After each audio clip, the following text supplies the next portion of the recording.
afternoon and welcome to Leeds Hacks News. I'm Emily Conneran. And I'm George Easterbrook. Here are today's headlines. Leeds retailers join a campaign to reduce the extensive household waste which occurs over Christmas time. And the Light Up a Light campaign experiences another successful year. 'Tis the season to recycle. During the festive season, Leeds creates over 8,000 tonnes of household waste. This is equivalent to 630 double-decker buses. A shop in Leeds is trying to encourage people to reduce their waste over Christmas. Jessica Kay has more. Ecotopia is a new weigh and pay zero waste store which has opened in Leeds. The shop encourages you to bring your own containers to reduce packaging and unnecessary waste. Christmas is one of the most wasteful times of year. In the UK, 200,000 miles of wrapping paper is thrown away each year. Ecotopia is trying to find alternatives. Got these recycle papers here. It's just recycled brown paper that you can then recycle or reuse if it's opened neat enough. Or just like cardboard boxes probably if you wanted a neater package. Avoiding plastic ribbon, definitely. We've got cotton twine as an alternative. We've got examples of how pretty it can actually look. You don't need to go all metallic and plastic to make. I mean, you don't really need to go all flashy. I mean, like our little Christmas tree over there, it's made out of some sticks that I found in the park. So not only is it more eco-friendly, it's a lot cheaper. Over £64 million of Christmas food is wasted every year. Ecotopia has a way which you can reduce the amount of Christmas food waste. Were to come to a shop like this one, you can buy literally the exact amount that you need, and then at the end you either use your own container, so there's no waste in the bin, or you've used a paper bag that can be composted or recycled. So then at the end, if you've planned your meals well and got everything you need exactly, then there shouldn't be anything in the bin at the end. This is Jessica Kay reporting from Leeds Hacks News. A Freedom of Information request has revealed that in the last 5 years, Leeds City Council have spent over £75 million on private property investments. Almost £44 million of that was spent on one building in the city centre. 3 Sauvignon Square is currently rented out as an office space. Councillor Peter Gruen, chair of the Development Plan Panel, said that the spending was both necessary and sensible, due to funding cuts from the central government. He also said austerity is still very much with us, with very significant further cuts in the pipeline. Leeds student Hussein Hamadi, who is from Iran, feared he would be executed after the Home Office ruled it safe for him to return to his home country, even though his dad and brother were both killed because of their political views. But over 8,000 people signed a petition to let him stay in the UK, and now the appeal has been successful. He's been granted a 5-year extension. He's been talking to Leeds Hacks. I was in the Dunkirk in the jungle for, almost a year. Life was really hard, to be honest, because I was between 14 to 15 at that time. I didn't know what to do, and I was with my own. I had no one. And in the jungle, life was like, we didn't have food, nothing. And no sleep as well, because we had to try to come to England every day, every night. They put me to a freezer lorry, -20. I was really cold. I was praying, the driver wake up, open the door and tell, go home or go back to jungle. Came to England, we start, just knocking the back of the lorry so the driver could hear we were inside. And I didn't have energy myself. I was like a slow motion. I was like, I couldn't even, it was go like that. My hand couldn't move at all. I was frozen. It was like after 12 hours. Keep goes. I was praying just to the police come catch us and deport us back to France. I don't mind. I just don't want to die. Even now, when I think I'm in England, I can't believe. I feel like it's just a dream. A well-known homeless man passed away in the city on Tuesday. The man was not formally identified, but he was well known both to the emergency services and members of the public. He's become the 8th homeless person to pass away in the past 12 months. Megan Jeffers has this report. I'm stood outside Tesco Express in Leeds City Centre, where a homeless man was found dead on Tuesday. He has become the 8th person in the city to die in the last 12 months. The man is yet to be formally identified, but was well known both to the services and the members of the public. I spoke to homeless people around the Leeds City Centre to get their thoughts. All buildings round here were empty, they could get a building for the homeless and get us off the streets and that, and to do something like that. That's what we need.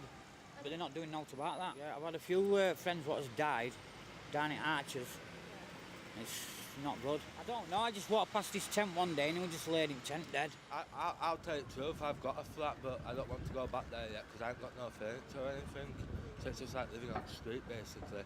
And they told me when they give me my flat, they said get up off the floor, we'll house you, we'll give you furniture for your flat.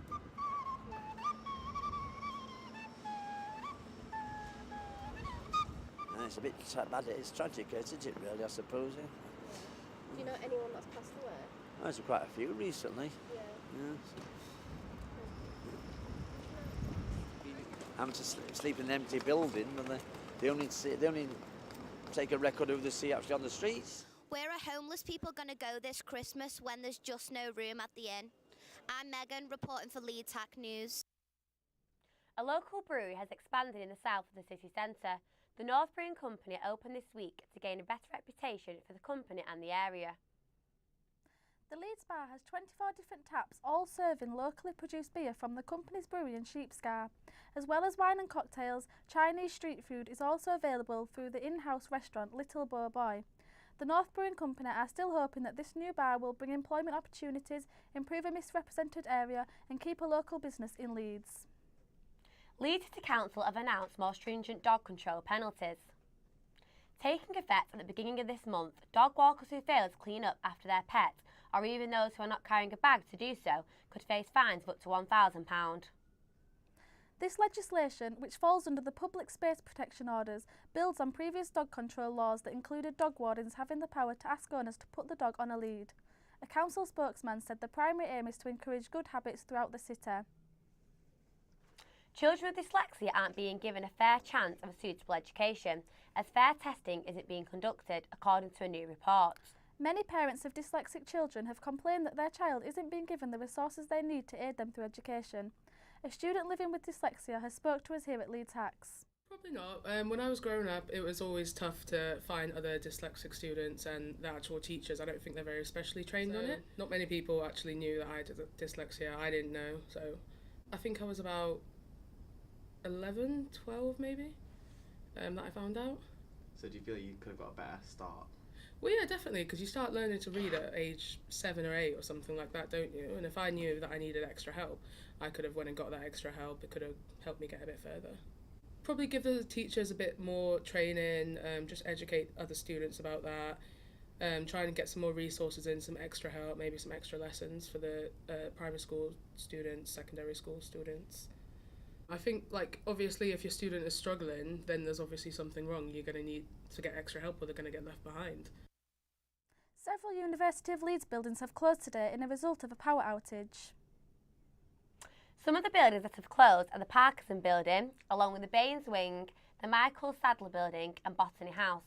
West Yorkshire Rail Services and Leeds General Infirmary were also affected by the power failure. The annual Light Up a Life appeal took place last night in Leeds. The appeal, which began in 1982, is the longest running newspaper charity campaign in the whole of the UK and is currently edging over to the £3 million mark. Lily Ryder has this report. People gathered at the Light shopping centre in the centre of Leeds to celebrate the annual Light Up a Life appeal. Hundreds of remembrance lights were on display to celebrate the loss of lives of others. The lights were switched on during the service, where a band played, carols were sung and 2 charity stalls sold gifts, all to raise money towards the Yorkshire Evening Post Half and Half appeal, which supports St Gemma's Hospice and Sue Ryder Cares Hospice, which have both been running for 40 years. This appeal has been going on for over 30 years and we've been running this ceremony here for several years now, so it's become a bit of a tradition for people. I don't know how much we've raised today, but I know the Half and Half appeal runs throughout the year, so people always donate in memory of people. And Hannah Thaxter, the editor of the Yorkshire Evening Post, told us tonight they've raised £7,000 this year, which will be split between the 2 hospices. And overall, they're aiming to raise £3 million, and I think they're close to that target now, which has been running for, like I said, over 30 years. People can donate and make dedications in memory of loved ones that they might have lost. So everyone can come together, come and sing carols, listen to some readings, and just basically take a bit of time out of their normal day-to-day lives and just remember people that they've lost. I mean, people love to give at this time of year at Christmas, and it's a nice way for people to kind of give back when they're saying thank you to either Wheatfields or to St Gemma's for care that their loved ones received. So I think, people quite like making a donation in memory of someone and kind of just spending some time thinking about them as well. The Light Up a Life appeal will continue every year to raise money for adults who have terminal and life-limiting conditions. Lily Ryder reporting for Leeds Hacks. What a lovely Christmas story that is. What a way to help us get in the festive spirit. Absolutely. That's it all from us here today at Leeds Hacks. Goodbye.